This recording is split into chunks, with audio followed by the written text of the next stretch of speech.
Time to re-up YouTube. We're back with the season preview. My last one, we talked about the Pistons coming in at number 24. Shout out to that man Kobe. But in this video, we're gonna have the Jordan number, or you could say the LeBron number, number 23. And of course, we got the New York Knicks, who are still trash. At the time of this recording, I really don't know what to title it, so I might as well just title it The Knicks Still Suck. This is a team that consistently I have dogged on year in and year out because they make moves that I gotta dog on year in and year out. We're talking about an embarrassment of a franchise. And the saddest part about all of it is that they have a fan base that is dying for good basketball in their city, but it's unfortunately across the bay in Brooklyn, not in New York City. And trust me, Brooklyn is not some amazing team. They got their own issues, but at least they can say that they're a playoff team, unlike the Knicks, who are spending over $300 million to form a big three, quote unquote, of Julius Randle, Jalen Brunson, and RJ Barrett next year. Talk about a mid three. But before I start ragging on the New York Knicks and I get into my bag, if you're not subscribed, make sure you do that and drop a like on this video. The likes go a long way towards getting this video recommended and my name out there, so make sure you do that. But without further ado, let's get back to the New York Knicks and why next season they are still gonna be a sorry team. Last year was an implosion for the New York Knicks as always, as due to them making the playoffs the year prior, they actually had expectations. Julius Randle was coming off of his first and only All-NBA season. RJ Barrett looked like he was turning into the star that they hoped he would be, and with pickups like Evan Fournier and Kemba Walker, their guard play looked like it was going to be better as well. Unfortunately though, not many of those expectations were lived up to whatsoever. Evan Fournier was deemed as a bad contract rather quickly, a shooter that can't play defense. I mean, $70 million for that? Come on now. Kemba Walker, even though he was a low risk as he was a bought out player, his homecoming to New York was quickly seen as a bust of a move. He didn't have that burst that he used to have, and without that quickness and age on his body, he just wasn't even a good NBA player, which resulted in him being benched for most of the season with them. And Julius Randle, oh my goodness, talk about a fluke season exposed. This guy was an inefficient volume scorer, a turnover machine, a bad defender, which he's been struggling on that end for most of his career, and then when it comes to his leadership, talk about a lack of accountability over and over again. I mean, the only true bright spot for the Knicks was the improvement of RJ Barrett, and even that isn't saying too much, which we're gonna get to later on in this video. So to summarize, the Knicks were really bad, which went back to the status quo of what they were before that season even began. So this offseason, just like many others, they tried to make a splash in free agency, and the biggest signing was obviously Jalen Brunson. Brunson is coming off of a career year with the Dallas Mavericks, in which he took his 16-point per game average in the regular season and rose it up to nearly 22 points per game in the playoffs on 47% shooting from the field. He's a shifty scorer on the perimeter, even though he's not a consistent three-point shooter. Because of his size, even being that small, he can bully some players on the perimeter and get to the paint. It really is crazy how short he is, but how bulky he can be at bullying players. And due to him being an unrestricted free agent and having somewhat of a breakout performance primarily against the Utah Jazz in the first round of the playoffs last year, he was a highly sought after free agent by the Knicks. The Knicks decided to give him a 4-year, $104 million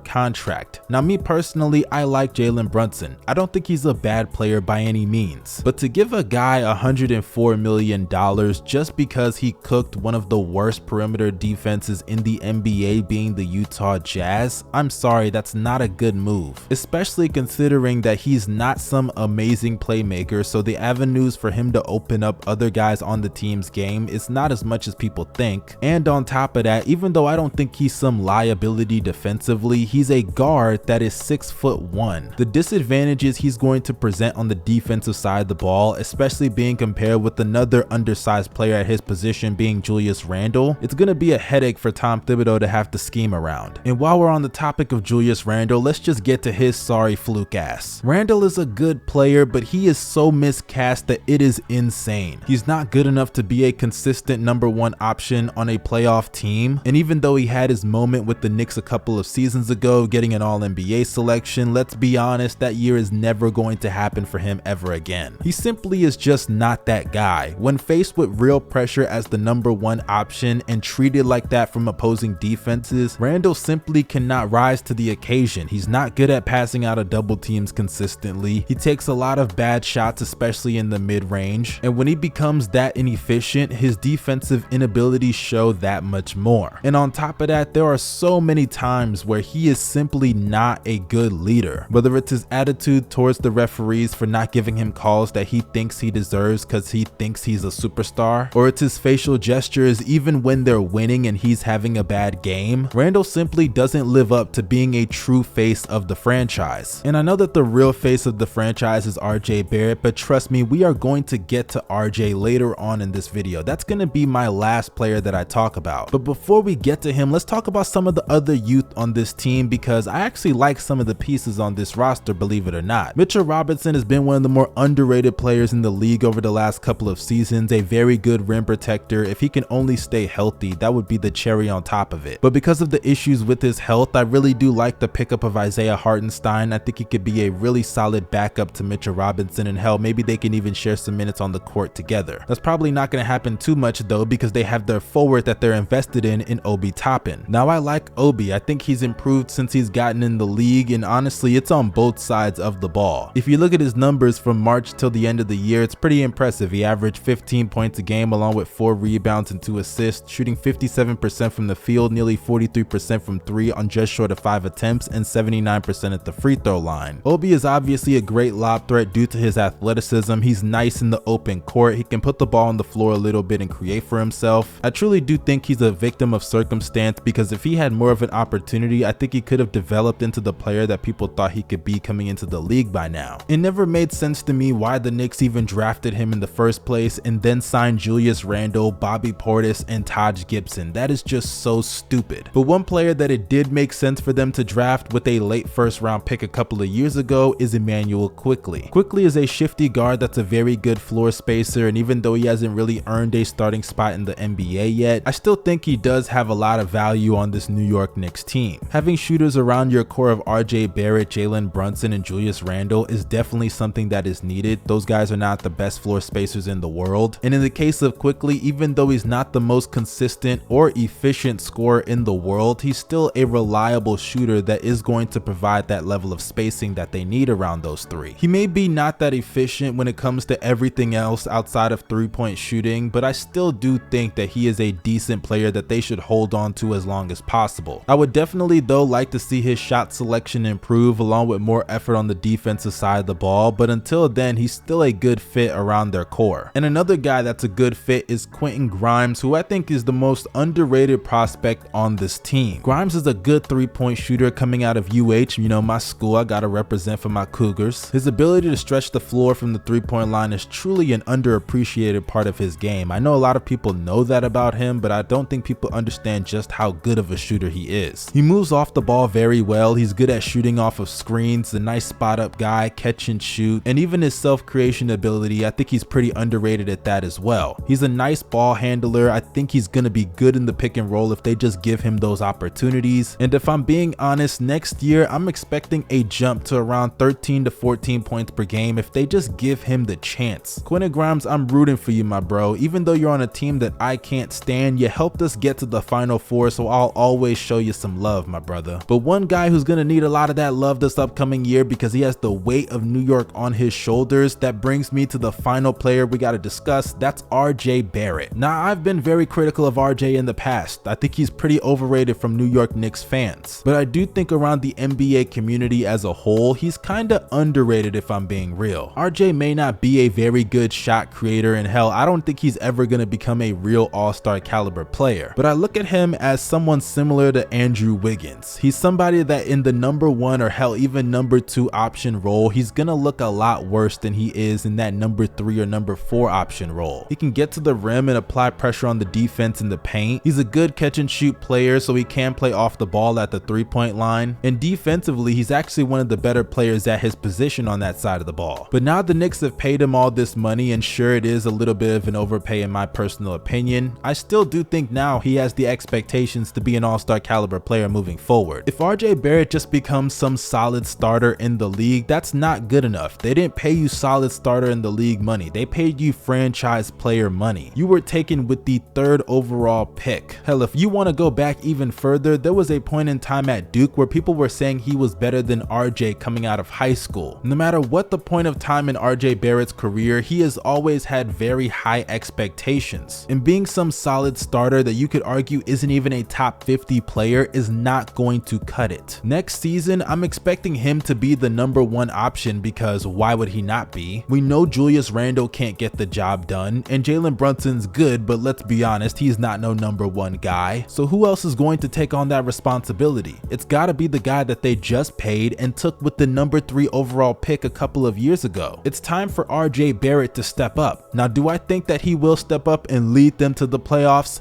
Hell the fuck no. And the reason I say that is because when you look at the Eastern Conference, there's just no way the Knicks are even a play-in team to me. I mean, if these teams are fully healthy, how can you say the Knicks are better than teams like the Heat, Celtics, Bucks, Sixers, Raptors, Bulls, Nets, Cavs, Hawks, or the Wizards? And sure, you could say the Wizards are a little bit arguable, especially considering Kristaps Porzingis' health and Beal coming off of an injury himself. But if those guys are playing at least 60+ games this upcoming season, which I know is a big if with Porzingis, but if that does happen, then the Knicks are not going to make it. And hell, if they do, they're only going to take that spot away from the Wizards, and they're going to lose in the first play-in game. I don't care what anybody says. And the fact that they did what they did this past offseason, clearing up all this cap, passing up on players like Jalen Duren and AJ Griffin, also they could be some mediocre team and their ceiling is a first-round exit. How is that an accomplishment? That's just another year wasted where they're not good enough to be a playoff team or a good team in the Eastern Conference at the very minimum, but yet they're too good to tank. That is literally the definition of being mediocre, and being mediocre is not something that we should celebrate, especially for a team that represents a city that prides itself off of being the mecca of basketball. I'm so sick of ownership and James Dolan consistently getting a pass for giving us trash product in one of the best arenas in the world being MSG. The NBA deserves better, basketball itself, the sport, deserves better, and the fans in New York, y'all deserve better. And until James Dolan decides to sell the team or heaven forbid passes away, those things are not changing. So when I look at this talent up and down, I definitely see some young, present, and future talent, but unfortunately not enough talent for me to give a shit come postseason time, if they even make it there, which they more than likely won't. So you guys let me know your opinion on the Knicks. If you think I was wrong, let me know with the comment section. I'm sure some Knicks fans are furious at my opinions, but hey, I just keep it real. This is your boy Young Mustard signing out. You guys stay safe and have a blessed day. Peace.